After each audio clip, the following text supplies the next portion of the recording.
Maagang nagigising si Laika araw-araw kahit hindi pa sumisikat ang araw. Alas 4 pa lang ng madaling araw, maririnig na sa mumunting kwarto sa lumang dormitoryo ang tunog ng kanyang alarm clock. Isang sirang cellphone na niwala ng signal. Mabilis niyang inaayos ang sarili, nagsusuot ng luma ngunit malinis na uniforme at nagsusuklay ng maikli niyang buhok na palaging nakapusod gamit ang maliit na basahan. Pinupunasan niya ang sapatos niyang may punit sa gilid upang hindi mahalatak ng mga guest ng hotel kung gaano ito katagal na sa kanya. "Ella, aalis na ako. May gamot ka pa ba?" Tanong ni Laika sa nakahigang batang babae sa sulok ng kwarto. Si Ella, 10 taong gulang, ay may matagal nang iniindang sakit sa baga. Maputla ito at madalas singhalin, kaya't hindi rin makapasok sa eskwela. "Meron pa ate, kalahati na lang. Pero okay lang ako. Promise," sagot ni Ella, sabay ngiti. Pilit tinatago ang pag-ubo. Nakangiti man si Ella, batid ni Laika ang bigat ng kalagayan ng kapatid. Ito ang dahilan kung bakit iniwan niya ang simpleng buhay sa probinsya at nagtungo sa Maynila para makahanap ng tabahong sapat upang makibili ng gamot ni Ella.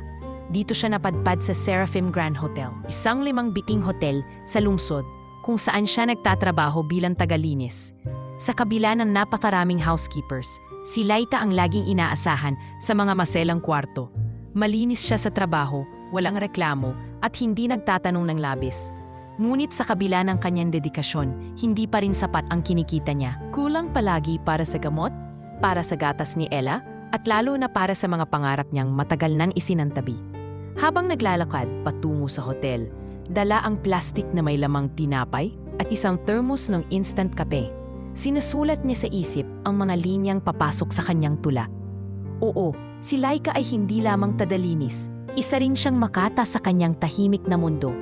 Isinusulat niya sa lumang notebook ang mga tula tuwing break time upang hindi pagtawanan ng ibang staff. Ang buhay ay tila sahig na nililinis. Paulit-ulit mong pinapakinis.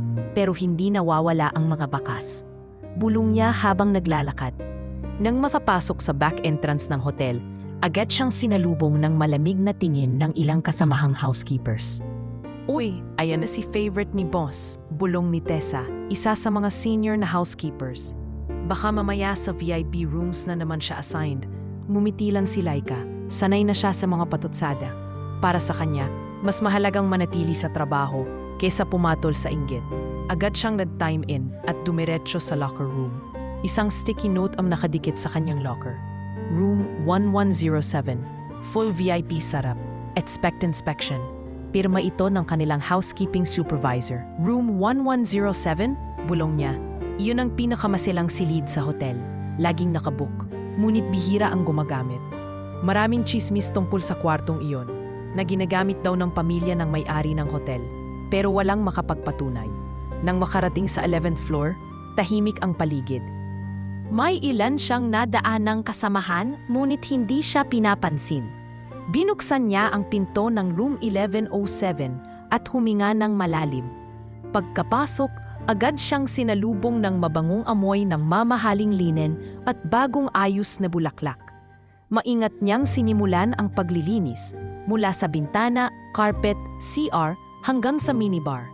Habang inaayos ang mga kurtina, napansin niya ang kakaibang tunog mula sa kabilang bahagi ng suite.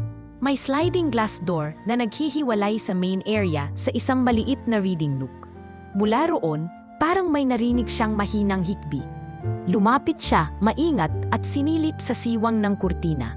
Hindi niya nakita agad, ngunit nang kaunti niyang isalpak ang kurtina, naaninag niya ang maliit na figura ng isang batang nakaupo sa wheelchair. Ang ulo nito ay nakasandal sa gilid ng salamin at tila malalim ang iniisip. May hawak itong stuffed toy at walang kasama. "Bata, dito sa VIP room," pulong niya, pero agad niyang niyuko ang ulo. Wala sa job description niya ang makialam sa personal na buhay ng guests. Bumanik siya sa pagwawalis ng sahig. Pilit isinasantabi ang pagkaugma ng bata sa kwarto. Pagkaalis niya sa room 1107, hindi niya mapigil isipin ang nakita. Sino yung bata? Bakit siya mag-isa? Bakit parang lungkot na lungkot siya? Sa likod ng isip niya, Tila may unti-unting kumakalmot ng kuryosidad. Ngunit alam niyang kahit sa anong awa ang maramdaman niya, isang pagkakamali lang ay pwedeng magtanggal sa kanya sa trabahong ito. Gabi na nang makauwi siya. Tahimik ang kwarto nila ni Ella. Nakahiga na ang bata at mas malafas ang pag-ubo. Binuksan ni Laika ang lumang notebook at sinulat ang mga salitang matagal na niyang hindi binubuo. Ang bata sa likod ng salamin, nakatingin ngunit walang tanong. Parang ako, nakatanaw sa mundo, ngunit di bahagi ng kwento. Hindi niya alam na sa mga susunod na araw, ang batang iyon ang magiging simula ng pagbabagong hindi niya kailanman inaasahan. Muling bumalik sa normal ang mga araw ni Laika sa Seraphim Grand Hotel. Ngunit ang tanawing nakita niya sa room 1107 ay paulit-ulit na bumabalik sa kanyang isipan. Hindi maalis sa isip niya ang batang lalaking naka-wheelchair, mag-isang nakaupo sa gilid ng salamin. Tila isang aninong iniiwanan ng mundo. Sa bawat tunog ng kanyang mop, sa marmol na sahig, sa bawat ikot ng vacuum cleaner sa malalambot na alpombra ng hotel, may tanong siyang gustong sagutin. Sino ang batang iyon? At bakit siya tila nakakulong sa isang mundo ng katahimikan? Isang linggo makalipas, muling natanggap ni Laika ang assignment sa room 1107. Napansin niya ang mga kasamahan niya sa housekeeping na nagkakatinginan habang tinipirmahan niya ang assignment slip. Parang may sinasadyang hindi sabihin. Pinili niya na lang na hindi napansinin ang bulungan at itinuon ang atensyon sa trabaho. Ang kailangan niyang gunahin ay ang sweldo na darating at ang gamot ni Ella na kailangang bilhin bago matapos ang linggo. Pagdating niya sa 11th floor, kapisado na niya ang bawat hakbang patungo sa silid. Tahimik ang paligid, tulad ng dati, at kahit sa mga karaniwang floor staff ay wala siyang nadaan ng kahit isa. Ibinukas niya ang pinto ng room 1107 at gaya ng dati, isang engrandeng tanawin ng mamahaling furniture at napakalinis na interior ang sumalubong sa kanya.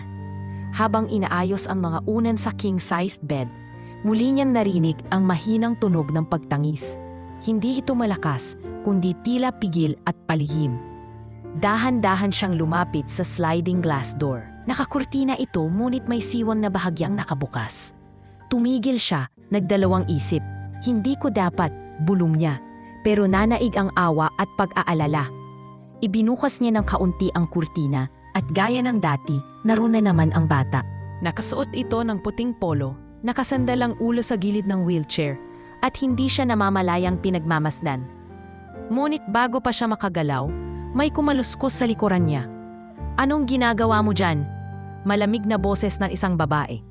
Napalingon si Laika. Isa ito sa mga assistant manager ng housekeeping. Si Trixie, kilala sa pagiging istrikta at paborito ng supervisor na si Madam Soraya. Ma'am, narinig ko lang po na parang may nag-iyak kaya hindi mo trabaho ang mag-usisa sa private section ng VIP suite, mariing sabi ni Trixie. Kung ayaw mong masustinde, bumalik ka sa paglilinis. Tumango si Laika, hindi na umimik. Bumalik siya sa pag-aayos ng CR at pagbubura ng fingerprint sa salamin gamit ang microfiber towel. Ngunit ang imahe ng batang lalaki ay nakaukit na sa kanyang isipan. Sa kantin ng staff ng gabing iyon, halos walang kumausap kay Laika. Sanay na siya sa pagiging tahimik, ngunit ngayon ay may nararamdaman siyang matinding lamig mula sa mga kasamahan. Habang kumakain ng sopas at tinapay, narinig niyang may pabulong na usapan sa kabilang mesa. Sabi sa HR, anak daw ng may-ari niyon, yung bata sa taas. Yung lagi sa room 1107? Oo, pero wala raw nanay at may kapansanan pa. Kaya parang sekreto ng hotel, bawal pag-usapan. Napatigil sa pagkain si Laika. Hindi niya sinadya pero nakatitig na siya sa mga nag-uusap. Napansin ito ng isa sa kanila, kaya't agad silang tumahimik at tumalikod. Kinabukasan, habang nagwawalis sa hallway ng ika-10 palapag, lumapit sa kanya si Mang Jerry, isa sa mga matagal ng janitor sa hotel. Tahimik at palabati si Mang Jerry, ngunit bihira itong magsalita ng mahaba. Ngayon ay may halatang seryosong ekspresyon sa mukha nito. Lika, iwasan mong masyadong mapalapit sa room 1107, marahan niyang sabi. Bakit po, Mang Jerry? Hindi sa inaaway kita, iha. Pero may mga mata sa hotel na hindi mo nakikita. Yung bata, anak nga yan ni Don Rafael. Pero simula nang maaksidente yan, ayaw na ng amo nating mapag-usapan ang pamilya niya. Pati HR, tahimik. Bakit po siya mag-isa lagi? Tanong ni Lika, mahina. Hindi ko alam lahat, pero matagal na akong nagtatrabaho rito. Kapag may problema sa pamilya ng may-ari, hindi dapat pinapakialaman. Kahit may awa ka pa, ganyan dito. Basta trabaho lang. Napahimik si Laika. Sa dami ng tanong sa isip niya, walang isa man ang may lakas ng loob na sagupin ng buo. Ngunit kahit anong pilit niya, hindi niya maialis sa puso ang awa sa batang nakita niya sa likod ng salamin. Napakaliit ng mundo nito. Ang sweet, ang reading nook, at ang kataimikan. Sa gabing iyon, habang naglalakad pa uwi, bigla niyang naisip ang sariling kapatid na si Ella. Paano kung ito ang nasa kalagayan ng batang iyon? Walang kausap, walang nag-aalaga, walang may malasakit. Hindi ko ito dapat pakialaman. Pero hindi rin ako mapalagay. Bulong niya. Pagkarating sa dorm, nadatnan niyang nakatulog si Ella habang yakap-yakap ang maliit na unan. Hinaplos ni Laika ang noo nito. Pagkatapos ay umupo sa maliit nilang mesa. Binuksan niya ang kanyang lumang notebook at isinulat ang mga katagang. May mga kwarto sa hotel na puno ng liwanag ngunit tahimik. May mga batang sa katahimikan ay nakakulong at may pusong tagalinis na kayang duminig sa di nasasambit. Habang nagsusulat sa loob-loob ni Laika, unti-unting nabubuo ang desisyong kahit bawal.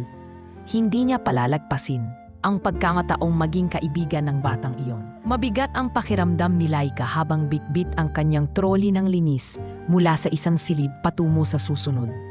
Mag-aalas 7 ng gabi at pumuputok na ang kanyang talampakan sa sakit. Sa isang buong araw na paglilinis ng mga kwartong may mga bisitang mahilig magkalat at hindi marunong magpasalamat.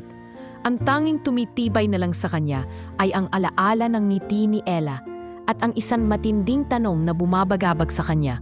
Kumain kaya ang batang iyon? Napansin niya sa room 1107 na may tray ng pagkain na halos hindi nabawasan. Isang buong fried chicken, mashed potato, juice at mamahaling cake. Gaya ng dati, mukhang hindi na naman ginamit. Kinuha ito ni Laika mula sa loob ng kwarto at inilagay sa food disposal tray.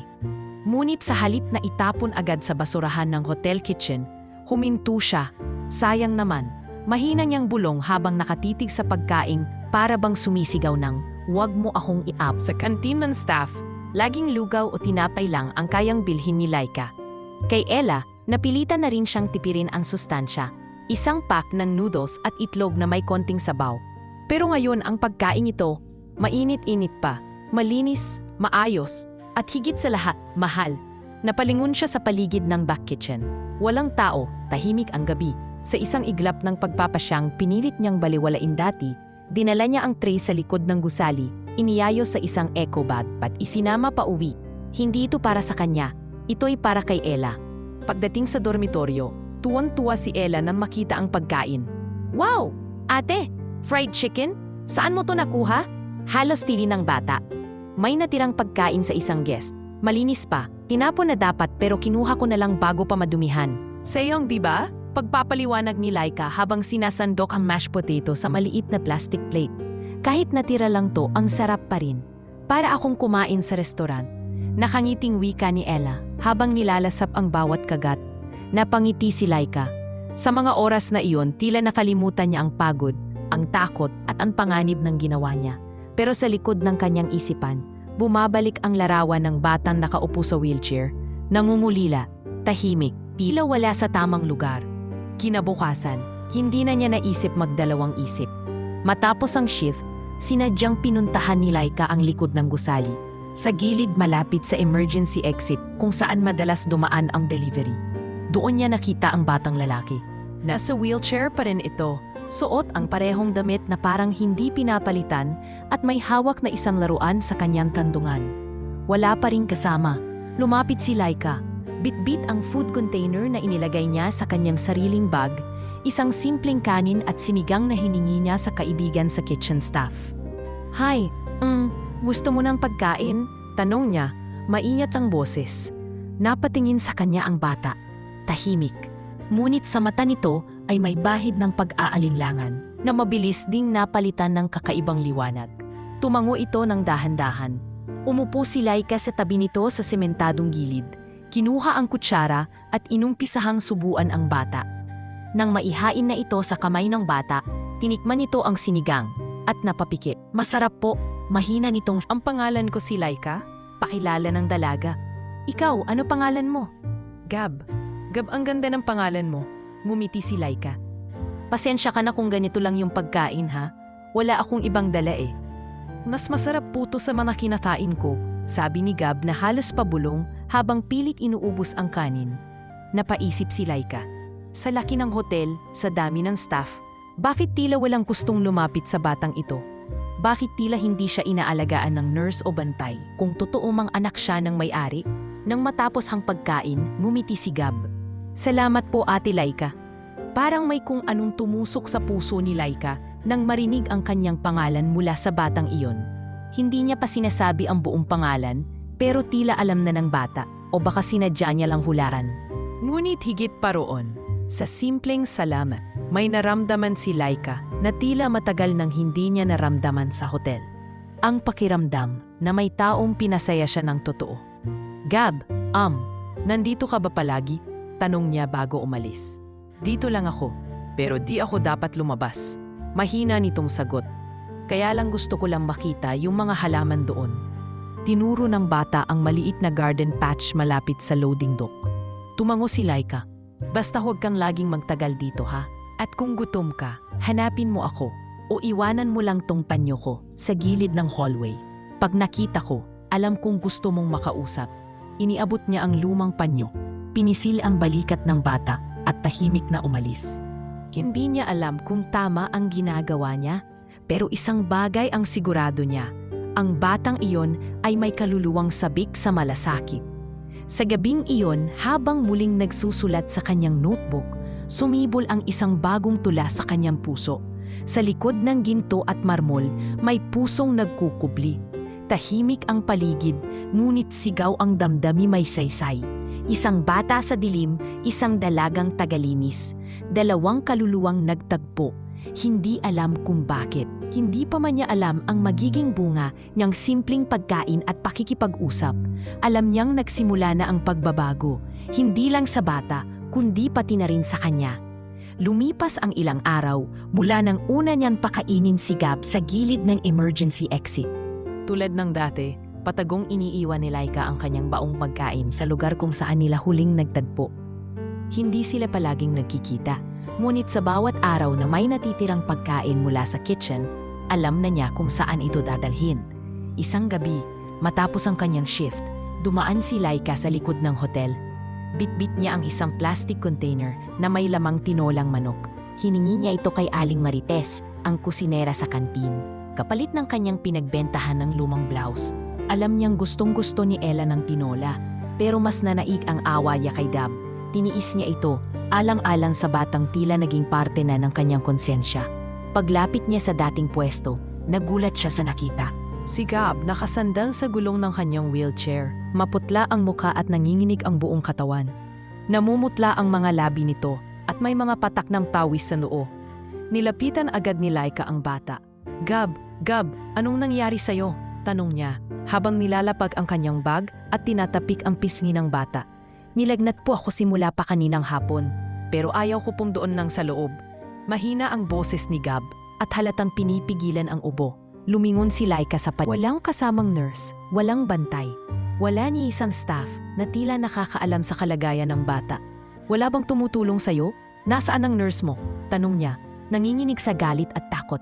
Hindi po sila lumalapit kapag hindi ako tumatawag. Ayoko po sa kanila, sagot ni Gab na halos wala ng lakas. Hindi na nag-isip si Laika. Agad niyang hinubad ang kanyang jacket at ibinalot ito sa bata. Saka hinila ang wheelchair papasok sa service door. Hindi na to tama, bulong niya sa sarili. Bata to, hindi laruan. Pagkapasok sa loob, nakasalubong niya ang isang supervisor ng night shift. Nanlaki ang mata nito nang makita si Laika. Pawisan at habol ang hininga. Habang itinutulak ang isang VIP guest na bata. Laika, anong ginagawa mo? Sigaw ng babae. Bakit mo kasama ang batang yan? Huwag ka nang magtanong, ma'am. Kailangan niya ng tulong. May lagnat siya at nanginginig. Wala siyang kasama. Sigaw ni Laika habang diretso sa klinik ng hotel. Sa klinik, isang part-time nurse lang ang nandoon. abanan-abala sa pag-aayos ng inventory. Pagkakita sa kanila, agad itong tumayo. Anong nangyari sa kanya? Tanong ng nurse. May lagnat siya. Halos hindi na makapagsalita. Kailangan niya ng check-up. Ngayon na! Utos ni Laika. Pinipigil ang pag-iyak. Habang sinusuri ng nurse si Gab, kinumpronta si Laika ng supervisor. Alam mo bang pwede kang natanggal sa ginawa mo? VIP yan. Anak ng may-ari. At ano? Hahayaan na lang na mamatay sa gilid ng gusali? May lagnat siya. Walang bantay. Nakapansin, sigaw ni Laika. Halos pumutok ang boses sa galit. Natahimik ang supervisor. Sa unang pagkakataon, may nakakita sa katotohanan at hindi natakot magsalit. Makalipas ang ilang minuto, dumating ang isang private ambulance. Tinawagan ito ng clinic nurse dahil sa mataas na lagnat ni Gab at nanganganib na dehydration. Hinatid agad ang bata sa pinakamalapit na pribadong ospital. Si Laika, nanatiling tahimik sa hallway ng clinic, hawak pa rin ang kanyang jacket na amoy pawis at gamot. Nanginginig ang kanyang mga kamay, hindi dahil sa takot, kundi dahil sa pangambang baka ito na, ang araw na tuluyang mapuputol ang kanyang kabuhayan. Kinabukasan, isang sulat ang natanggap ni Laika mula sa HR department. Ipinapatawag siya para sa isang emergency disciplinary hearing. Buong umaga siyang nagtrabaho na tila walang kasiguruhan. Hindi siya kinakausap ng mga katim niya. Wala ring bumati o tumingin man lang sa kanya habang dumaraan sa mga hallway. Ang iba ay halatang umiiwas at may ilan mangang nagbubuluman sa likod niya. Sa tanghalian, hindi siya kumain. Sa halip, dumiretso siya sa maliit na garden ng hotel, dala ang kanyang notebook at naupo sa likod ng isang haligi. Binuklat niya ang isang pahina at doon siya nagsimulang magsulat. Isang bata ang nilimot ng mundo, isang babae ang piniling makialam. Sa mundong takot ang lahat sa pangalan, ako'y pipiliing tumayo sa tama. Biglang bumukas ang pinto sa likod niya. Isang babae ang lumapit, staff ng HR, dala ang isang brown envelope.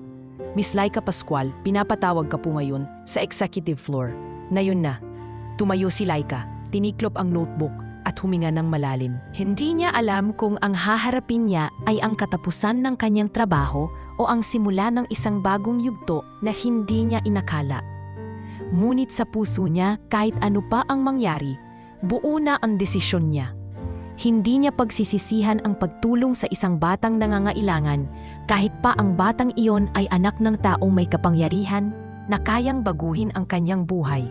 Sa isang pitik lang ng daliri, sa bawat hakbang ni Laika patungo sa executive floor ng Seraphim Grand Hotel, ramdam niya ang panginginig ng kanyang tuhod. Hindi niya pa kailanman narating ang lugar na iyon. Doon lang pinupunta ang mga department heads at mga tauhan ng may-ari ng hotel. Iba ang katahimikan ng floor na ito. Malalaking pinto, malinis na marmol na sahig at malamig na hangin mula sa centralized air conditioning system ang bumungad sa kanya.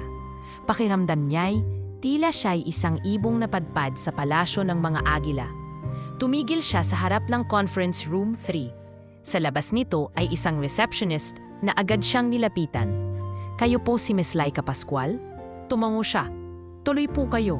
Naghihintay na po sila sa loob, sabi ng babae nang bukas ng mabigat na pinto. Sa loob ay isang mahabang conference table at sa dulong-dulo nito'y naroon ang tatlong tao. Si Madam Soraya, ang kanilang matandang supervisor na matagal nang kinikimkim ang galit sa kanya. Si Miss Odette, HR Manager ng Housekeeping, at si Mr. Cortez, Assistant General Manager ng may hawak silang mga papel at pormal na nakatingin sa kanya. Tahimik ang paligid, ngunit ang tensyon ay tila sumisigaw. Umupo ka, Laika, malamig na sambit ni Madam Soraya. Umupo siya, bahagyang nanginginig ang mga kamay na pilit niyang itinago sa ilalim ng mesa. Alam mo ba kung bakit ka narito? Tanong ni Miss Odette. Diretso ang tingin sa kanya. Po, dahil po sa batang tinulungan ko kagabi, sagot niya, mahinang boses. Hindi basta batang tinulungan, putol agad ni Madam Soraya. Ginulo mo ang sistema ng hotel. Nilabag mo ang protocol at inilantad mo ang VIP guest natin sa posibleng eskandalo. Alam mong bawal iyon. Pinagpapawisan si Laika. Gusto niyang sumagot, ipaliwanag ang lahat, pero naramdaman niyang kahit anong sabihin niya ay tila sarado na ang kanilang desisyon. Sa ilalim ng hotel policy, sabat ni Mr. Cortez, ang takikialam sa pribadong buhay ng mga VIP guest, lalo na kung ito ay ginagawa ng walang pahintulot, ay maaaring pagmulan ng administrative termination. Nakita ka naming itinutulak ang wheelchair ng bata, dinala sa klinik at tinawagan pa ang ambulance na walang koordinasyon sa head nurse o sa VIP services. Pero mataas na po ang lagnat niya. Wala pong tumutulong sa kanya. Kung hindi ko po ginawa yon, baka... Pinutol siya ni Madam Soraya.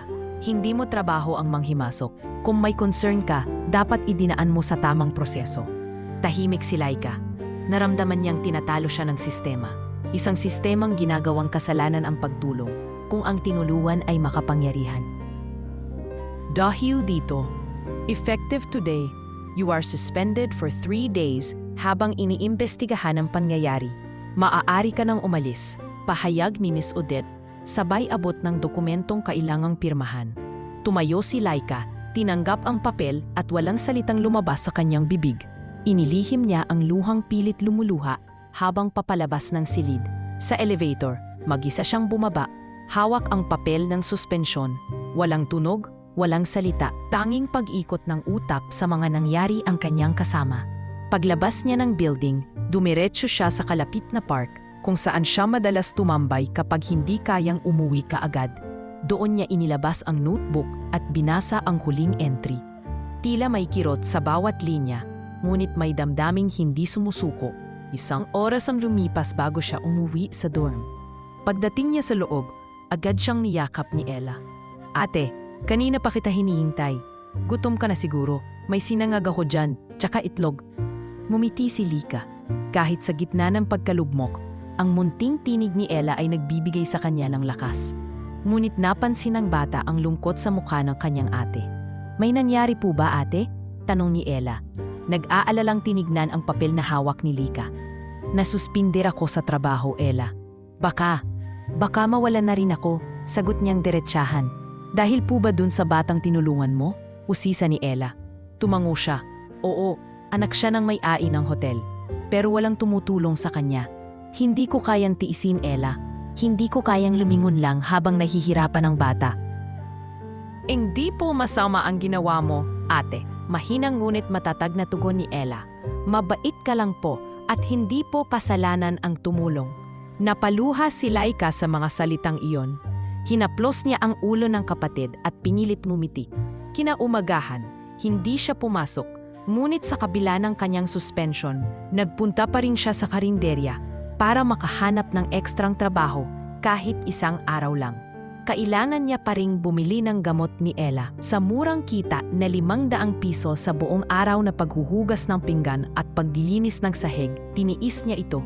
Sa hapon ng 2nd araw ng kanyang suspension, isang text message ang natanggap niya mula sa hindi kilalang numero. "Hindi mo pa kilala ang batang inulungan mo. Hindi pa tapos ang kwento mo." L.I. natigilan si Laika. Hindi niya alam kung sino si R.I. Ngunit sa puntong iyon, alam niyang may mas malalim pang yugto na paparating. Ang tanong, handa ba siya sa pagbabagong maaari nitong dalhin? Sa 2nd araw ng kanyang suspensyon, habang naguhugas ng labahin sa labas ng dorm, abala si Lika sa pag-iisip kung paano niya palalampasin ang mga susunod na araw. Malapit na ang bayaran ng kuryente at tubig, at kahit papaano, kailangan pa rin niyang makabili ng gamot para kay ngunit ang iniisip niya ng higit pa sa gastos ay ang batang sigab, ang batang tila tahimik na sumisigaw para sa tulong, at siya lamang ang nakarinig. "Lika, may sulat ka," sigaw ni Mang Leo, ang matandang caretaker ng dorm, habang may hawak na puting sobre. "Po," napakunot ang noo ni Lika. Hindi siya kailanman tumatanggap ng sulat. Wala rin naman siyang inaasahan. "Galing sa hotel yata, may pangalan mo eh. Binigay ng security kanina lang," paliwanag ni Mang Leo. Agad niyang kinuha ang sobre. Mabigat ang pakiramdam niya habang binubuksan ito. Wala itong logo, walang pirma sa likod. Pagkakuha niya ng sulat sa loob, agad siyang napahinto. Ito ay sulat kamay at sa unay parang mula sa isang batang nag-aaral magsulat. May mga duling at hindi pantay na letra, ngunit malinaw ang laman. "Ate Lika, salamat. Ikaw lang ang kinausap ko na hindi takot. Naalala ko po ang mama ko pagkasama kita. Sana bumalik ka. Kaibigan mo, Gab." Saglit siyang napayuko. Tahimik ang buong paligid habang tinititigan niya ang mga salita. Hindi niya inaasahan na makakatanggap siya ng mensahe mula kay Gab at lalong hindi niya inaasahan ang damdaming sumiklab sa kanyang dibdib. Hindi nga ito awa lang, ito'y pagmamalasakit. May koneksyon na silang dalawa, isang batang nakakulong sa katahimikan at isang dalagang nagtangkang umuo ng tulay sa pagitan ng dalawang mundo. Nang gabing iyon, pinilit niyang ngumiti para kay Ella. Iniluto niya ang natirang instant noodles at habang kumakain sila sa dilim, dahil naputulan na sila ng kuryente, binasa niya kay Ella ang sulat. Ang sweet naman niya ate, ani Ella. Naalala ka niya talaga. Oo nga, anak ng may-ari yon. Pero parang mas kawawa pa siya sa atin. Sabot ni Lika habang pinipigilan ang luhang kumatak. Walang mama, walang tunay na kasama. Ang yaman-yaman ng paligid niya, pero ang lungkot ng mata niya. Pero ate, kung mahalaga ka sa kanya, baka hanapin ka ulit. Baka bumalik ka rin sa hotel, mungkahi ni Ella. Napaisip si Laika. Hindi malayo ang posibilidad na gamitin ng bata ang koneksyon niya sa kanyang ama para magbago ang lahat. Ngunit sa kabilang banda, hindi rin niya alam kung may kapangyarihan ng bata para iligtas siya sa administratibong proseso ng hotel. Kinabukasan, habang naghahanap ng pansamantalang trabaho, dumaan siya sa isang convenience store upang bumili ng tinapay. Sa kanyang paglabas, nagulat siya nang makita si Mang Jerry, ang matandang janitor ng Seraphim Grand Hotel. Laika, tawag ni Mang Jerry habang lumalapit. Buti at nakita kita. Mang Jerry, kamusta na po kayo? Magalang niyang tanong. May gusto lang akong sabihin, Hija. Wala ito sa memo o kahit saan. Pero kahapon, may dumating na VIP sa hotel. Akala naming galing sa investors group. Pero sa halip ng mga negosyante, bata ang bumaba sa van. Si Gab. Si Gab? Bakit natigilan si Laika? Hinahanap ka. Hindi nagsasalita sa ibang tao. Ayaw ko mausap ng nurse. Tumangging kumain. Ang sabi lang daw, si Ate Laika lang, paulit-ulit. Mula kahapon para walang maayos na kain. Galit na raw ang ama. Nanigas si Laika sa kinatatayuan niya. Naramdaman niya ang pagbigat ng kanyang dibdib. At para bang isang tinig sa loob ng kanyang puso ang nagsisigaw. Kailangan ka ng bata. Mang Jerry, anong gagawin ko? Hindi ko masasagot yan, Hija. Pero kung ako tatanungin mo, hindi lahat ng kabutihan nasusuklian agad. Pero minsan, pagtapat ang puso, may milagro pa ring dumarating. Nagpasalamat si Laika at umuwi ng hindi mapakali. Sa kanyang pagtulog, paulit-ulit sa isipan niya ang mensahe sa sulat. Naalala ko po ang mama ko pagkasama kita. Kinabukasan, tumanggap siya ng tawag mula sa isang hindi kilalang numero. Pagkababa niya ng telepono, saglit siyang natigilan. Tumulo ang kanyang luha, hindi dahil sa lungkot, kundi sa gulat. Ikaw raw ang gusto ng bata, kaya ikaw ang pinapapun. At hindi sa HR, kundi sa private office ng CEO. Hindi makapaniwala si Laika. Mula sa isang tagalinis na pinagsuspetsa, na yon ay iniimbitahan siyang kausapin mismo ng taong may pinakamataas na posisyon sa hotel. Hindi pa siya naglalakad, ngunit sa loob-loob niya, isang bagay ang sigurado, may panibagong kabanata na namumukadkad. At magsimula ito sa isang sulat. Sulat ng isang batang may lagnat, may lungkot, ngunit may pusong marunong magpasalamat. Habang nagbibihis siya ng maayos na blusa, isinukbit niya sa bulsa ang maliit na piraso ng papel na sulat ni Gab. Alam niyang hindi lang ito alaala, isa itong paalala na ang mga taong walang boses ay kailangang ipaglaban ng may boses. At minsan, kahit ang simpleng tagalinis ay kayang marinig ng mundo kung ang puso niya ay tunay na malinis. Pagdating ni Laika sa harap ng Seraphim Grand Hotel, saglit siyang natigilan. Muling pinagmasdan ang matayog na gusali, ang mararangyang ilaw sa loob, at ang mga unipormadong gwarda na tila laging abala. Ilang araw pa lang ang nakalilipas mula nang siya'y huling lumakad sa mismong kalsadang iyon bilang isang tagalinis. Ngunit ngayon, tila ibang mundo na ang kanyang babalikan.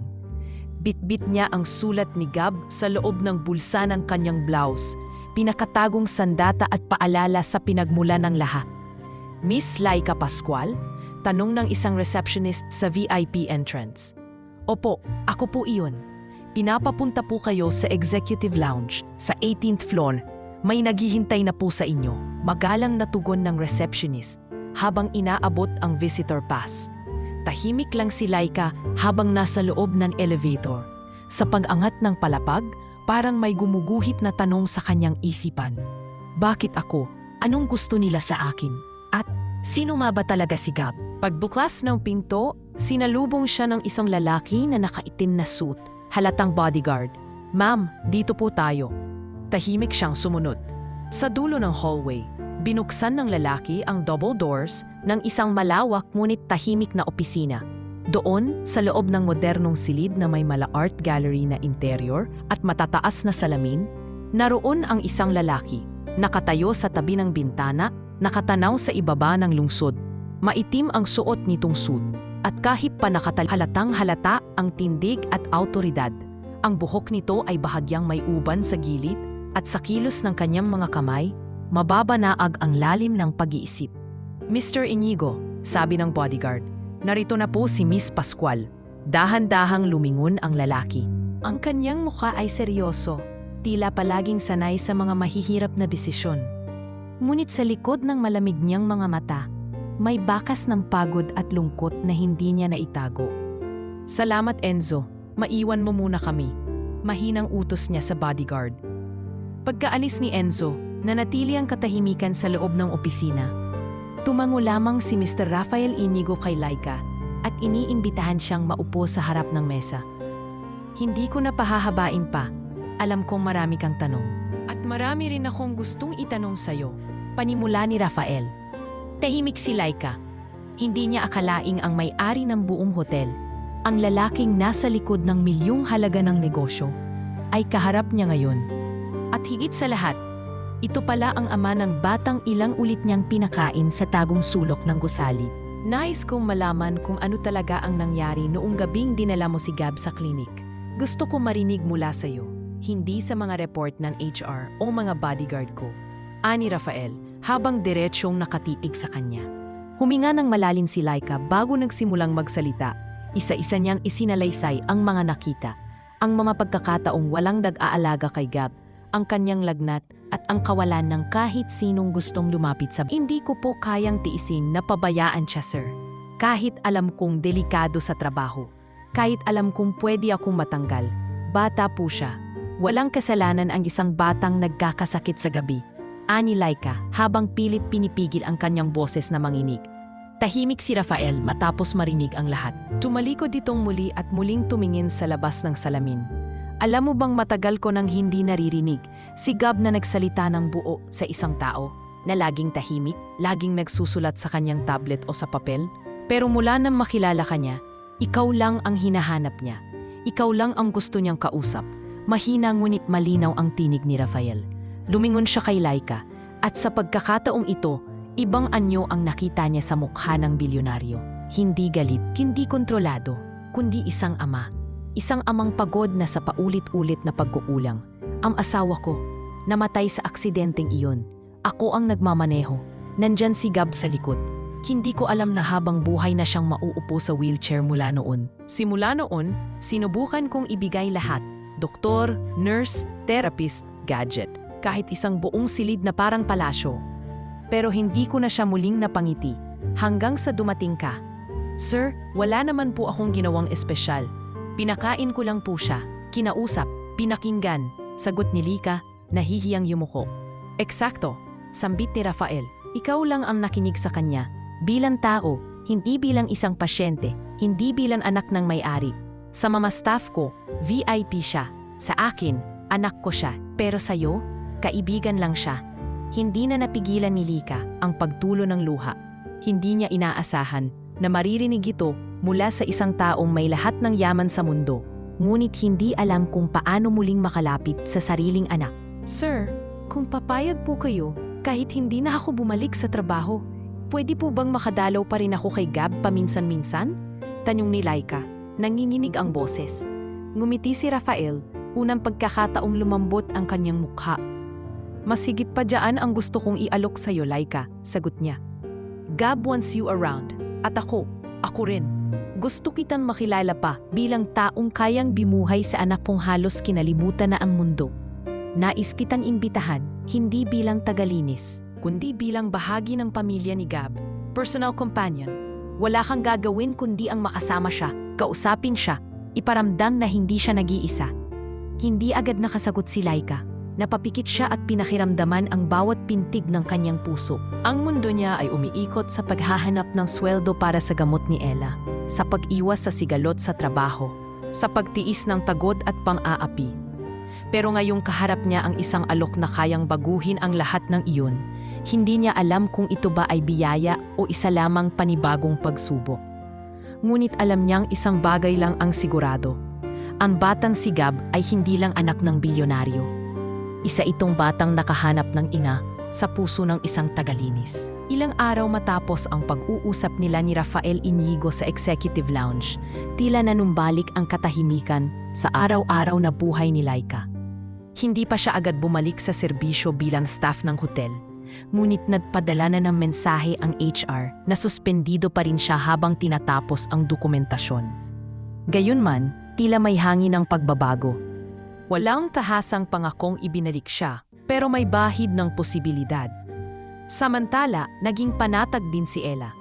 Habang pinaghahandaan ni Laika ang muling pagharap sa hotel, ngayong hindi na bilang tagalinis, kundi bilang inaalok na personal companion, pilit niyang iniintindi kung anong uri ng responsibilidad ang kalakip nito.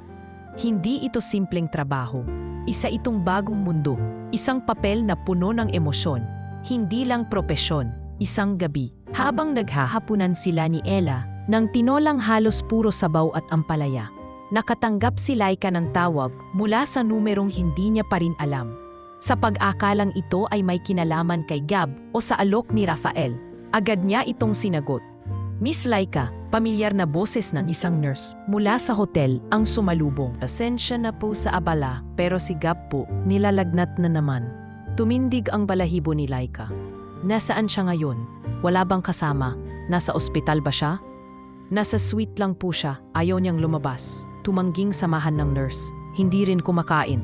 Hindi raw siya makakausap kundi ikaw. Hindi na nagdalawang isip si Laika.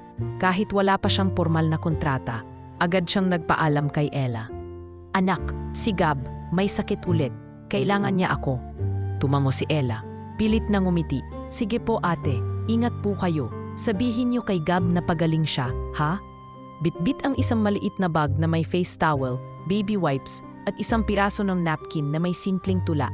Ang tula na ginawa niya noong una silang nagkita. Tumakbo si Laika papuntang hotel. Pagkarating sa Seraphim Grand Hotel, hindi na siya pinadaan sa empleyado o guest entrance. Doon siya sa VIP driveway pinapasok, kung saan may naghihintay ng bodyguard na tila pamilyar na sa kanya. Third floor, East Wing, nasa therapy lounge si Gab, pero walang kasama. Ayaw niyang lumapit kahit sinong nurse. Pagpasok ni Lika sa silid, agad niyang naamoy ang halimuyak ng gamot at lavender. Isang halatang pagtatangkang gawing komportable ang kapaligiran ng bata. Ngunit sa gitna ng malalambot na upuan at high-end na medical equipment, naroon si Gab, nakaupo sa wheelchair. May maliit na kumot sa balikat at maputlang maputla. Gab, mahina niyang tawag. Dahan-dahang tumingin ang bata. Sa isang iglap, napangiti ito at bahagyang tinanggal ang mask sa bibig. Ate Lika, mabilis na lumapit si Lika. Inilagay ang bag sa tabi at hinawakan ng kamay ng bata. Mainit ang balat nito at malamlam ang mga mata. Ang taas ng lagnat mo? Bakit hindi mo sinabi agad? Tanong ni Lika habang pinupunasan ng face towel ang noo ng bata. Hindi ko po gusto yung mga nurse. Iba po sila mag-alaga. Hindi katulad nyo. Mahina ngunit malinaw ang sinabi ni Gab. Kanina pa po ako hinihintay. Akala ko hindi na kayo darating. Napahawak sa dibdib si Lee kahit ilang araw pa lang ang lumilipas mula nang masuspinde siya. Ramdam niyang hindi lang simpleng relasyon ng guest at staff ang namamagitan sa kanila ngayon. Isa itong ugnayang hindi kayang buwagin ng job description. Gab, kahit anong mangyari, kung kailangan mo ako, pupunta ako, bulong ni Laika habang inilalagay ang towel sa batok ng bata. Dumating ang isang doktor na mukhang gulat na naroroon si Laika. Excuse me, ma'am, bawal po dapat ang non-medical personnel dito.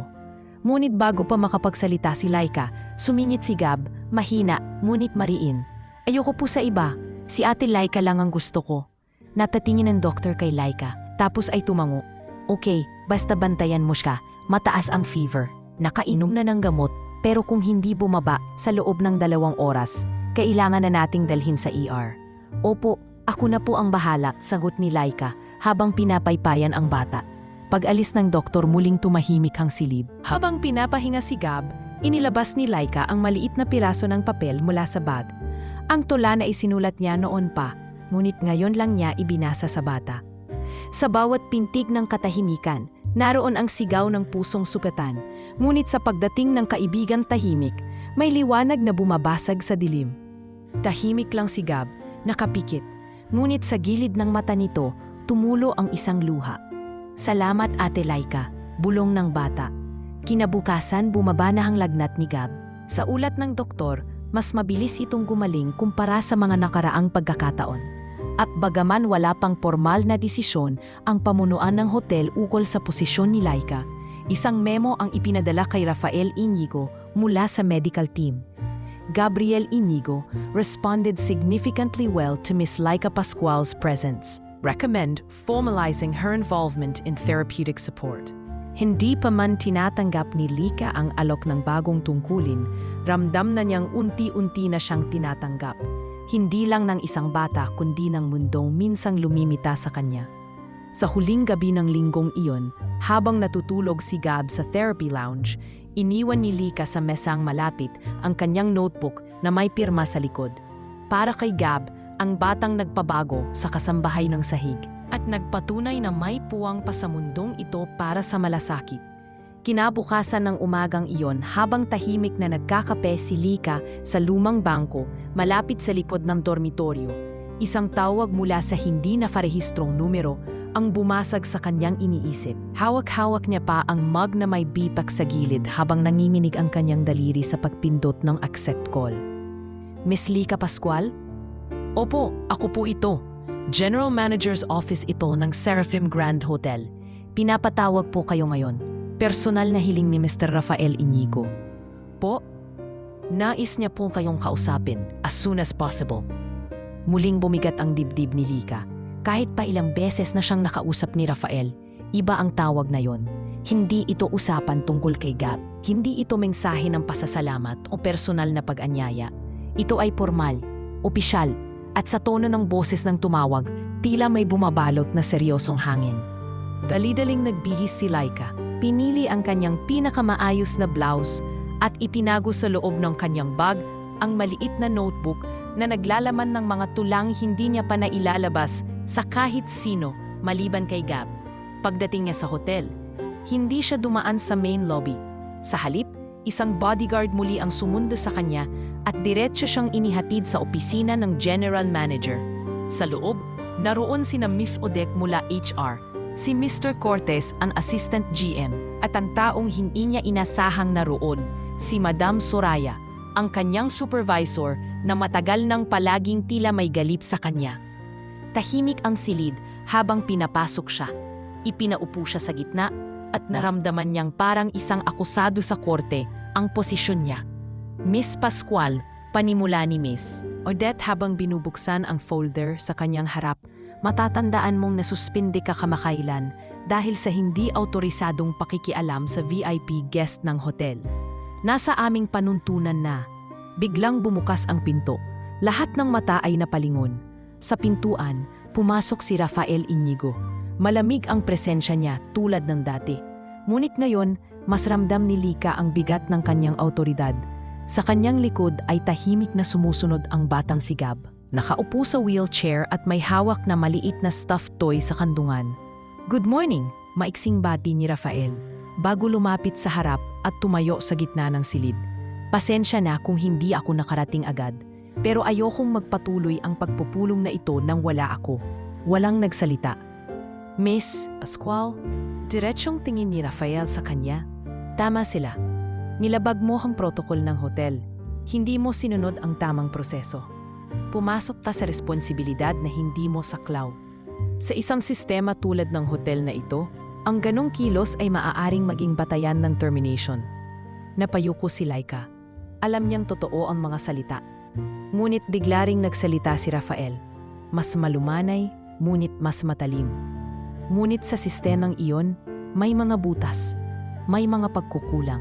At kung hindi mo sinadyang kunan ang mga pagkukulang na iyon, baka hindi ko na nakita kung gaano kalaki ang pagkakakabit ng puso ng isang bata sa isang taong marunong makinig. Tumahimik ang buong silid. Napatingin si Madam Soraya kay Rafael, ngunit hindi ito nagsalita.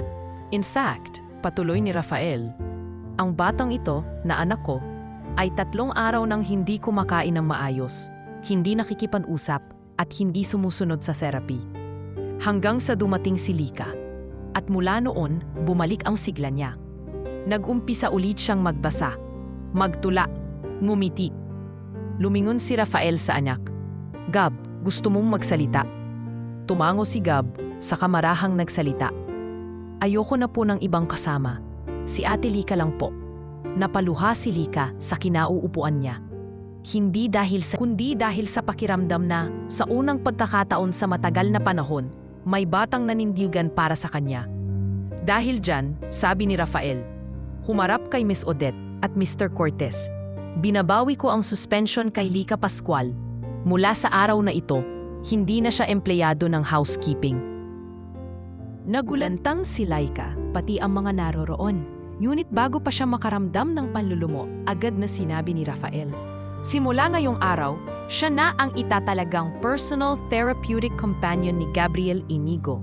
Hindi lang bilang kaibigan, kundi bilang mahalagang bahagi ng kanyang araw-araw na buhay. At hindi ito alok, ito ay utos. Nagtatinginan ng mga tagapamahala. Si Madam Soraya hindi makapaniwala, ngunit wala ring naisagot. Tahimik siyang tumayo at lumabas ng silid. Pagkatapos ng pulong, nilapitan ni Gab si Laika. Ate Laika, babalik ka na po sa akin? Tanong ng bata, may pag-aalalang na parang natatakot pa ring mawala ito. Lumuhod si Laika sa harap niya at hinawakan ang malamig nitong kamay. Hindi na ako aalis, Gab, at hindi na rin kita pababayaan. Sa paglabas niya ng opisina ng GM, dala na niya ang bagong ID. Hindi bilang tagalinis, kundi bilang opisyal na kasamang tagapangalaga ni Gab. Iba na ang titulo, ngunit hindi iyon ang mahalaga. Sa puso niya, iisa lang ang layunin, ang magmahal sa isang batang binura ng mundo, at ngayon ay unti-unting bumabalik sa kulay ng buhay. Sa elevator, magkatabi silang dalawa. Tahimik si Gab, habang hawak pa rin ang stuffed toy. Pero ngumiti ito, pwede po ba kayong gumawa ulit ng tula mamaya? Siyempre Gab, para sa'yo ulit. At sa araw na iyon, unang beses na nakita ng mga empleyado ng hotel ang batang anak ng may-ari. Hindi bilang misteryosong VIP, kundi isang batang masaya. Dahil sa piling ng isang dating tagalinis na mas marunong pa palang maglinis ng pusong sugatan kaysa alinmang mamahaling serbisyo sa buong hotel. Hindi pa rin nakapaniwala si Laika habang minamasdan ang bagong ID na iniabot sa kanya ng HR. Malinaw ang nakasulat, Therapeutic Companion Gabriel Inigo. Sa isang iglap, ang dati niyang tungkulin bilang tagalinis ay napalitan ng isang mas personal, mas emosyonal na responsibilidad. Hindi niya kailanman inakala na sa loob ng hotel na ilang beses siyang tinapakan at pinagsuspetsahan ay mabibigyan siya ng pwesto hindi dahil sa diploma, kundi dahil sa puso. Pagkatapos ng maikling orientation sa HR, dinala siya sa isang silid na itinalaga na bilang opisyal na companion quarter. Isang maliit ngunit maaliwalas na kwarto sa ikalimang palapag malapit sa private wing ng pamilya Inigo. May sariling banyo, isang study desk at isang single bed na mas komportable kaysa sa kinagisnan niyang kama sa dorm. Habang inaayos niya ang kanyang gamit, isang patok ang kumalma sa katahimikan ng silid. Pasok po, wika ni Laika. Kumasok si Rafael Inigo. Ngayon ay walang bodyguard, walang suit.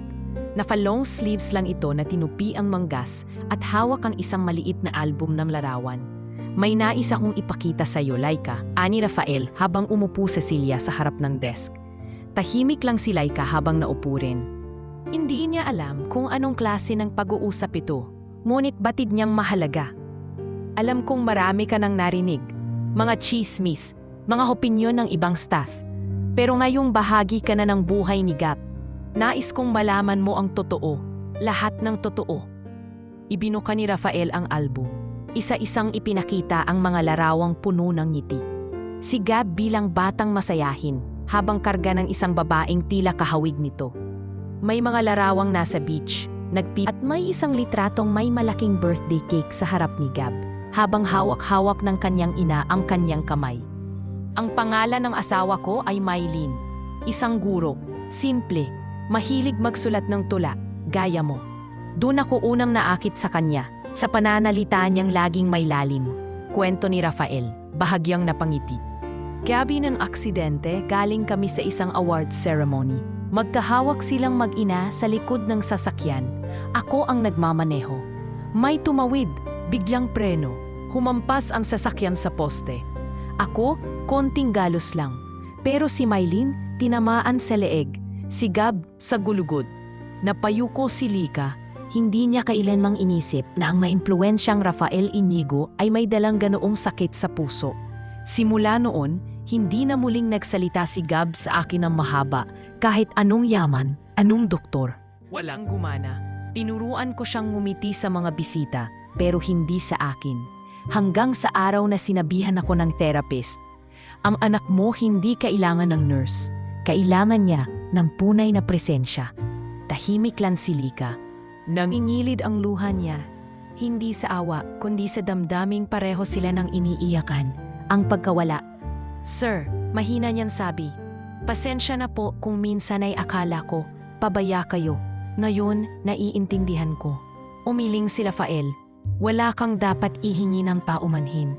Ikaw lang ang may tapang na lumapit sa kanya, kahit wala kang alam tungkol sa amin. Samantalang ako, kahit ama niya, palaging may takot. Takot na hindi na ako mapatawad. Sumandal si Lika sa upuan.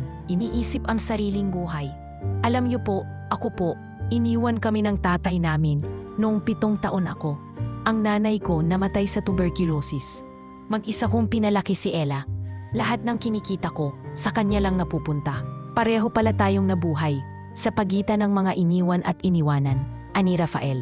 Hindi ko man maibalik ang nakaraan, gusto kong baguhin ang hinaharap, at gusto kong maging bahagi ka ng pagbabagong iyon. Tumayo si Rafael, iniabot ang isang folder. Ito ang kontrata ng trabaho mo. Saklaw ng sahod mo ang lahat ng medical needs ng kapatid mo, pati na ang scholarship niya kung sakaling gusto mong pag-aralin siya sa lungsod. Bahagi ito ng pasasalamat ko, hindi lang sa ginawa mo, kundi sa naging papel mo sa buhay ng anak ko. Hindi makapaniwala si Lika habang binubuklat ang laman ng folder. Sa gilid ng dokumento ay may sariling pirma ni Rafael, may tatak ng legal department ng hotel, at isang malinaw na probisyon. Scholarship and full medical support for dependent. Ella Pascual. Napaupo siyang muli. Hawak ang mga papel na tila mahika sa kanyang palad. Ngunit sa halip na isipin ang sarili, ang agad niyang tinanong ay, Sir, sigurado po ba kayo rito? Wala po ba itong kapalit na hindi ko kayang panindigan? Ngumiti si Rafael. Ang tanging kapalit lang, Laika, ay panatilihin mong buhay ang tiwalang binigay ng isang bata sa'yo. Yun lang, walang higit pa riyan. Bumalik si Rafael sa pinto. Ngunit bago lumabas, nilingon niya si Laika. Alam mo ba kung ano ang sabi ni Gab kagabi bago siya matulog? Sana si Ate laging narito, kahit hindi ako masaya. Kasi kahit hindi ako masaya, mas kaya kong tumahimik kapag kasama siya. Sa sandaling iyon, napatitig si Laika sa bintana ng maliit niyang kwarto. Mula sa isang posisyon ng tagalinis, ngayon ay siya na ang tinig ng isang batang halos nakalimutang magsalita. At sa kanyang puso, isang pangakong hindi kailanman isusulat sa kontrata, kundi sa araw-araw na presensya. Ang manatiling kasama, tagapakinig at gabay. Sa kanyang pag-upo, binuksan niya ang notebook. At doon, sa bagong pahina, nagsimula siyang magsulat. May bahay na gawa sa salamin, na pinuno ng ginto, ng yaman, ng galang. Ngunit sa loob nito'y may bating luhaan, na muling ngumiti ng may damdaming 2 linggo matapos formal na tanggapin ni Laika ang posisyong therapeutic companion ni Gab. Unti-unti nang nababago ang takbo ng kanilang mga araw. Sa halip na kalampag ng mop at amoy ng floor wax ang bumubungad kay Laika tuwing umaga, ang gumigising na sa kanya ay ang banayad na sikat ng araw mula sa malinis at maaliwalas na silid, at ang mahinhin na tinig ni Gab mula sa kabilang kwarto. Kung minsan ay humihiling ng panibagong tula bago pa man siya makabangon.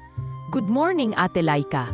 Pwede po bang tula muna bago mag-breakfast? Sabay abot ng papel na may ilang linyang sinubukan niyang isulat. Ngumiti si Laika habang binabasa ang sulat ng bata. Ang cute nito ah, ikaw na ang sumusulat ngayon ha, sabay hawi ng buhok ni Gab. O sige, babasahin ko to pero pagkatapos mo kumain? Deal? Deal, sagot ni Gab habang kumakaway papunta sa dining area ng suite. Ang kanilang routine ay naging mas makabuluhan sa bawat araw na lumilipas. Mula sa simpleng pagkukwento tuwing tanghali hanggang sa pagbabasa ng mga libro bago matulog, tila ba muling bumabalik ang sigla ni Gab. Ayon pa sa kanyang physical therapist, mas nakikilahok na ito sa mga exercise session, mas matatag na ang pag-upo niya, at madalas na rin itong nakikisalamuha kahit pakaunti lamang sa mga tauhan ng hotel. Ang lako ng improvement ni Gab, Miss Laika, wika ng physical therapist isang araw, hindi sa gamot lang to. May epekto talaga ang emosyonal na suporta ninyo sa kanya. Iba ang hatak ninyo sa bata. Hindi ko naman po sinasadya. Gusto ko lang siyang maramdaman na hindi siya nag-iisa. Sabot ni Laika habang nakangiting pinagmamasdan si Gab na abala sa pagkulay ng libro. Ngunit hindi lang si Gab ang nababago sa panibagong yugto ng kanilang buhay. Maging si Ella ay unti-unting umaangat mula sa mahirap na kalagayan. Dahil sa scholarship na kasama sa kontrata ni Laika, nakapag-transfer na si Ella sa isang magandang paaralan malapit sa lungsod. Mas maayos na ang kanyang kalusugan, tuloy-tuloy na rin ang gamutan at higit sa lahat, unti-unti na nitong nararanasan ang buhay na may pag-asa at direksyon. Kuya sa guidance namin, Ate Laika ang bait. Tapos, meron pa akong libreng tablet galing sa school. Tuwang-tuwa si Ella sa tawag kay Laika isang gabi. Talaga? Aba, mas magaling ka pa sa akin ngayon ah, sagot ni Laika habang pinipigilang mapaiyak sa tuwa. Kailangan galingan mo ha, ipagmalaki mo kung saan ka nanggaling. Hindi hadlang ang kahirapan para mangarap. Alam ko yan ate, kasi ikaw ang patunay. Napangiti si Laika. Noon ay siya ang laging nagsasakripisyo para kay Ella. Ngayon ang lahat ng pinaghirapan niya ay unti-unti nang may bunga. Ang sakit, pagod at luha, hindi na sayang. Sa hotel naman, tuluyan ang tinanggap si Laika hindi lang ng mga department heads, kundi maging ng mga ordinaryong staff. Dati siyang kinukutya, ngunit ngayon tinitingala. Hindi dahil sa koneksyon niya sa may-ari, kundi dahil sa kwento niya. Isang kwentong pinalaganap ng mismong batang kanyang inalagaan. Uy, Laika! Bati ni Aling Marites mula kitchen. Ang ganda ng anak ng boss ah, pero mas ang galing mo. Nakita ko yung interview niyo sa hotel newsletter. Grabe, napaiyak ako. Ay Marites, huwag mo naman akong iyakan. Nahihiya ako. Biro ni Laika, sabay kindat. Hindi ah, kasi totoo. Hindi lahat ng tagalinis kayang gawing tulay ang puso nila para buhayin ang batang tulad ni Gab. Maging ang dating mga kasamahan niya sa housekeeping, na minsan umiwas sa kanya, ay nagsimula na ring bumati. Hindi na ito pilit, hindi na may halong pagdududa. Isa na siyang patunay na kahit gaano kababa ang posisyon, kapag totoo ang layunin, aakyat at makikilala ng buong sistema. Sa gitna ng mga pagbabagong ito, hindi nagbago si Laika. Patuloy pa rin siyang nagsusulat sa kanyang lumang notebook. Doon niya ibinubuhos ang hindi niya masabi, ang takot na baka isang araw ay biglang mawala ang lahat, ang tuwa tuwing ngumiti si Gab, at ang pag-asa na sana'y tuloy-tuloy ang biyayang ito. Isang hapon, habang magkasamang nanonood ng sunset sina Lika at Gab mula sa veranda ng suite, nagtanong ang bata, Ate Lika, kayo po ba? Masaya na ngayon? Hindi agad nakasagot si Lika. Tinitigan niya ang langit na unti-unting nangingitim, ngunit may tirang gininto ang liwanag sa ulap. Masaya ako kasi may dahilan na ulit akong gumising. Masaya ako kasi may batang nagtiwala sa akin. Paano niyo po nalaman na masaya na kayo? Tanong ulit ng kapag wala ka ng hinahanap na kapalit sa lahat ng ginagawa mo. Kapag may naibigay kang saya sa iba. At sapat na yon para mapuno ang sarili mong puso. Tahimik na tumango si Gab. Paano po kung mawala ako? Masaya pa rin po ba kayo? Napalingon si Lika. Hindi mo mawawala, Gab. Kasi kahit saan ka dalhin, dala mo na ang kwento natin. At basta may tula pa rin sa puso mo, hindi ka kailanman mawawala. Sa gabing iyon, habang tulog si Gab, umupo si Laika sa tabi nito at isimulat ang pinakabagong tula. Sa tahimik na gabing walang bituin, may musmos na tinig na biglang dumating. Hindi siya perpekto, may sugat sa laman. Ngunit sa kanyang ngiti, ako'y muling nagkabuhay.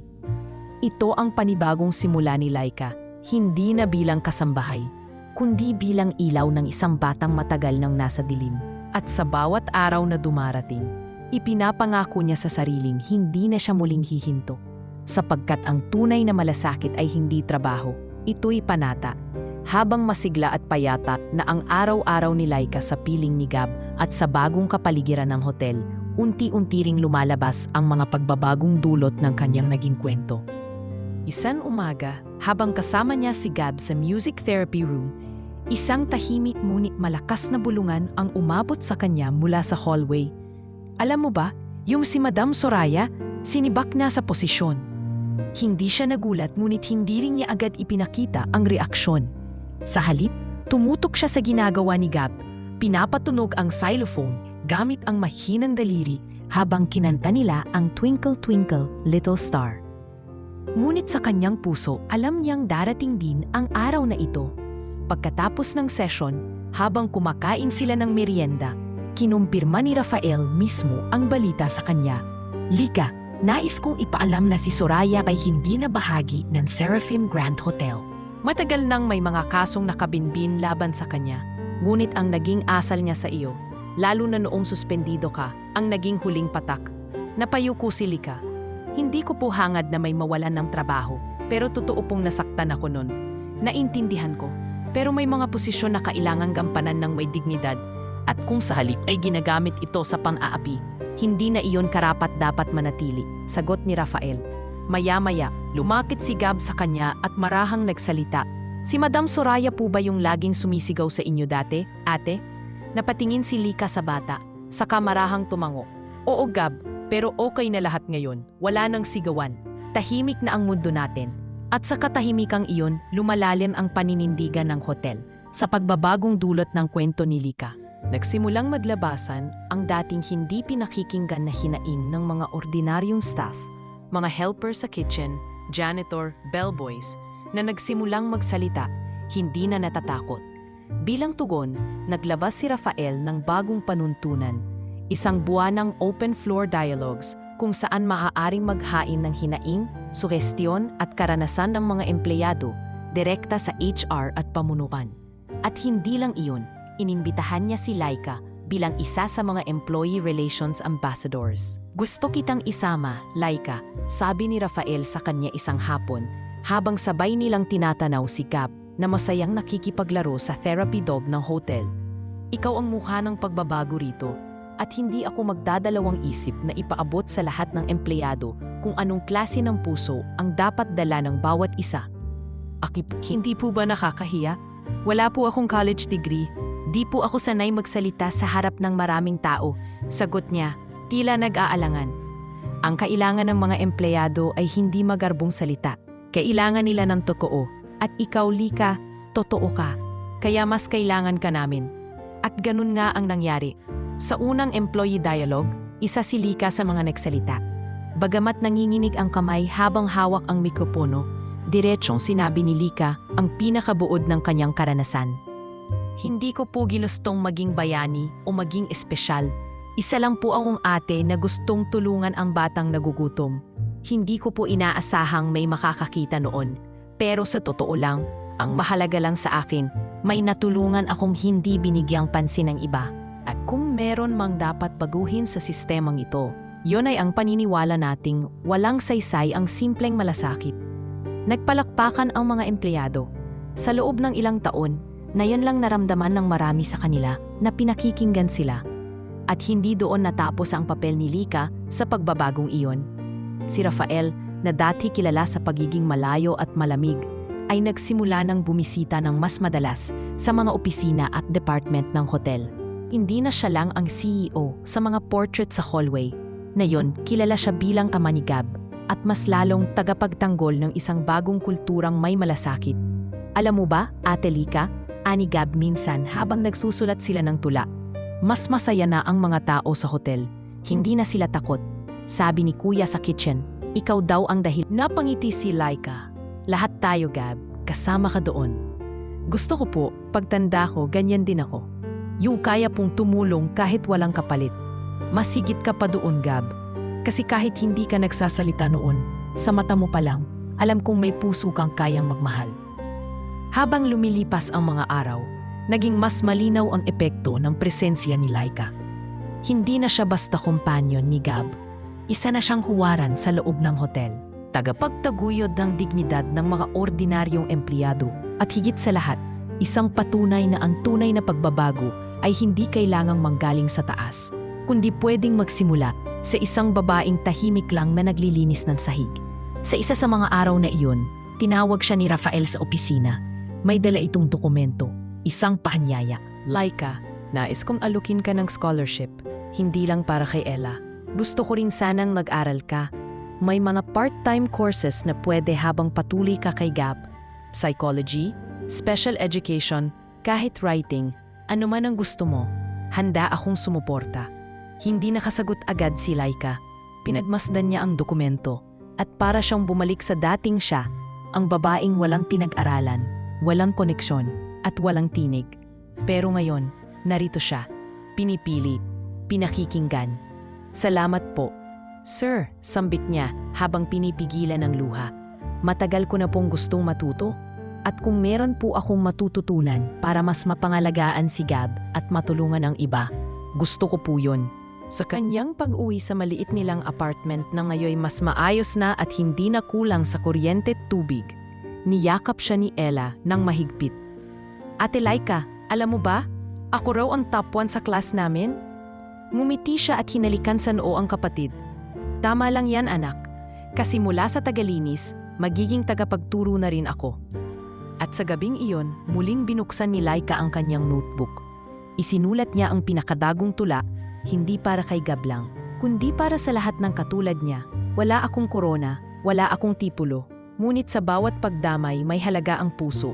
Sa bawat sulok ng mundo ng kayamanan, may tagalinis na tahimik, ngunit kayang baguhin ang kasaysayan. Mabilis ang naging takbo ng mga buwan. Mula sa isang sulok ng tagong kwento, naging sentro na ng inspirasyon si Laika sa buong Seraphim Grand Hotel. Hindi man siya sanay sa pansin, hindi niya rin maitatanggi na ang dating mundong umiikot lamang sa sahig na kailangan punasan ay ngayoy umiikot na sa mga pusong kailangang gisingin. At sa pagkakataong ito, hindi na lang si Gab ang muling nabuhay, pati na rin ang kanyang sarili isang araw. Habang abala si Laika sa pagtuturo kay Gab ng bagong paraan ng pagsusulat, gamit ang special pen na inirekomenda ng occupational therapist, dumating si Rafael na tila may bitbit na sorpresa. May aayusin sana tayong maliit na event, wika niya, habang ibinaba ang hawak na folder. It's a quarterly employee appreciation program, pero ngayong quarter, gusto ko itong gawing espesyal. Nagtaka si Laika. Bakit po? Dahil may isang taong gusto kong parangalan. Hindi lang dahil sa nagawa niya para sa anak ko, kundi para sa lahat ng staff ng hotel. Ikaw yun, Laika. Hindi agad nakapagsalita si Laika. Sir, ako po? Hindi po ba masyado naman? Pinutol siya ni Rafael. Hindi mo man alam, pero marami ka nang natulungan. May mga kasamahan kang lumapit sa HR. Nagsimulang magsulat ng reklamo nang hindi natatakot. May nag-request ng mental health break. May nag-apply sa scholarship program para sa anak nila. At lahat yon dahil nakita nilang may pwedeng mangyari kapag nagsalita. Dahil sa'yo, dahan-dahang napatingin si Laika kay Gab na tahimik lamang na nakangiti habang hinahagod ang kanyang papel ng bagong tula. Ikaw lang ang sinimulang mong tulungan, Gab. Pero lumawak na pala iyon, wika ni Rafael. Gusto ko sanang ipabasa mo sa harap ng mga empleyado ang isa sa mga tula mo, bilang pasasalamat at inspirasyon. Dumating ang araw ng Employee Appreciation Event. Isinara ng pansamantala ang function hall ng hotel. Pinalamutian ng mga puip gintong tela. May mga staff mula sa iba't ibang departamento, housekeeping, F&B, security, admin, kitchen. Lahat naroon. Ngunit kakaiba ang setting ngayon, walang engrandeng guest. Walang artistang VIP. Isa lamang ang nakatayo sa gitna ng entablado, si Rafael Inigo. Bitbit ang mikropono. Ngayong araw, panimula ni Rafael, hindi tayo magbibilang ng benta o ng occupancy rate. Hindi rin tayo magbibilang ng ratings o review scores. Sa halip, pagbibigyan natin ng pansin ang puso ng ating serbisyo. Lumakad siya sa tabi. Itinuro ang babaeng tahimik sa gilid ng entablado. Narito ngayon si Miss Laika Pascual. Sa marami sa inyo, siya'y kilala bilang dating tagalinis sa housekeeping. Ngunit para sa anak kong si Gab, siya ang naging tinig sa katahimikan. At para sa marami sa inyo, siya ang naging paalala na may halaga ang boses ng mga hindi madalas naririnig. Hindi mapakali si Laika. Nang marinig ang pangalan niya, tila lumambot ang kanyang tuhod. Ngunit sa kabila ng kaba, lumakad siya paakyat ng entablado. Bitbit ang maliit niyang notebook. Ngayon ay bago na, ngunit may sulat pa rin ang kamay, gaya ng dati. Magandang hapon po, panimula niya, pilit pinatatag ang boses. Tahimik ang sa kanyang harap, nakatingin ang daan-daang mata. May ilang kilala niya, may ilang ngayon lang niya nakita. Ngunit sa likod ng mga mata nila, nababanaag niya ang pare-parehong pagkauhaw sa kwento. Isang kwento na maaari ring kanila. Isang tagalinis lang po ako noon. Tahimik, masipag, palaging nakayuko para hindi mapansin. Pero minsan pala, kahit nakayuko ka, may makakakita sa'yo. At hindi dahil sa ingay mo, kundi sa puso mo handang makinig. Binuklat niya ang notebook at binasa ang kanyang tula. May tinig sa bawat bunot ng walis, may dasal sa bawat punas ng pisngi ng salamin. May pag-ibig sa bawat sandaling hindi nakikita. At may pangarap sa bawat butil ng pawis na tahimik na bumababa. Sa mundong ito ng marmol at kristal, hindi kami palaging makintab. Pero bawat kilos namin ay salamin ng pag-asang kahit minsan may makakita rin. Tumulo ang luha sa mga mata ni Laika habang bumababa sa entablado. Ngunit mas higit na dumaloy ang mga palakpak. Malalakas, totoo at galing sa mga taong minsang naging bahagi rin ng kwento ng tahimik na pagtitiis. Pagkatapos ng event, nilapitan siya ni Miss Odette mula HR. Laika, hindi lang ikaw ang nakatanggap ng papuri. Isinama ka na rin sa bagong mentorship program ng hotel. Ikaw ang unang employee advocate na may layuning tumulong sa mga bagong staff, lalo na sa mga galing sa probinsya.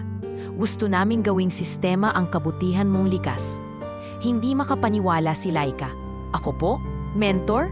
Oo, sagot ni Miss Odette. Kasi minsan, ang pinakamahalagas ng magturo ay hindi yung maraming halam, kundi yung maraming pinagdaanan. Sa gabing iyon, habang nag-uusap sila ni Gab sa teras ng suite, nilabas niya ang isang bagong notebook. Ibinigay niya ito sa bata. Para sa iyo yan, Gab. Magsimula ka ng magsulat. Kasi isang araw, ikaw na rin ang magbabahagi ng kwento mo. Tumingala si Gab. Ate Laika, ikaw po ang dahilan kung bakit naniniwala na ulit ako sa bukas. No, Gab, sagot ni Laika. Ikaw ang dahilan kung bakit ako nagsimulang magpatawad sa nakaraan. Tahimik silang tumawa. At sa huling pahina ng kanyang lumang notebook, isinulat ni Laika ang isang panghuling tula. Hindi ako reyna, hindi prinsesa. Hindi ako pinanganak sa ginto o palasyo. Ngunit minahal ako ng isang batang sugatan at sa pagmamahal niyang tahimik, ako'y naging higit pa sa alinmang titulo. Ito ang kwento ng isang tagalinis na hindi lang naglinis ng sahig, kundi ng puso ng batang bumuhay din sa kanya.